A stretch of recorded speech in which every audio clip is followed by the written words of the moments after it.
मराठा समाजाला सर्टिफिकेट वाटल्यानंतर गावगाड्यातल्या ओबीसीचं काय होणार? तो त्यांच्या स्पर्धेत टिकणार का? त्यांना एखादा महापौर, एखादा नगराध्यक्ष, एखादा गावचा सरपंच, गावगाड्यातल्या ओबीसींना, भटक्या जाती जमातींना माझी विनंती आहे, बाबा हो, आता तुम्हाला गावातल्या ग्रामपंचायतीचा 15 ऑगस्टचा झेंडावंदन म्हणजे झेंड्याची दोरी ओढण्याचा सुद्धा तुम्हाला अधिकार मिळणार नाही.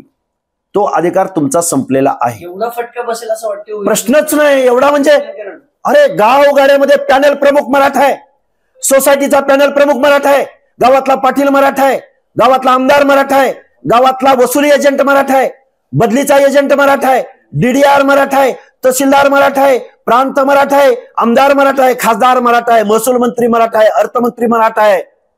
मराठा नाही कुठं. महाराष्ट्राचं समाज मन व्यापून राहणारा, दहशत आणि प्रभाव टाकणारा मराठा समाज जर सामाजिक न्याय, जो शोषित आहे, वंचित आहे, पीडित आहे, जो डोंगराच्या कुशीला आहे, जो काव कुसाबाहेर आहे, ज्याचं प्रतिनिधित्व नाही, त्या माणसाला संविधान म्हणतंय की सामाजिक न्यायासह समता प्रस्थापित करायची आहे. त्या माणसाचं जर या GR द्वारे जर हक्क आणि अधिकार हिरावून घेतले गेले असतील तर मला वाटतंय ओबीसीचं आरक्षण या GR द्वारे संपलेलं आहे. आणि फक्त ओबीसीचं नाही तर SC आणि STच्या आरक्षणाला सुद्धा थ्रेड्स या GR द्वारे गेलेले आहेत.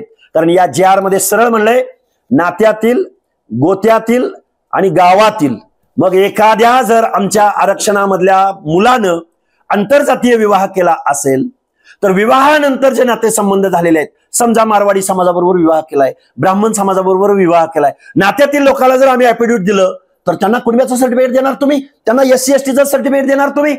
हा फक्त ओबीसी आरक्षणावरती घाला नाही तर हा SC STच्या आरक्षणाला सुद्धा थ्रेड्स पोहोचवणारा हा GR आहे.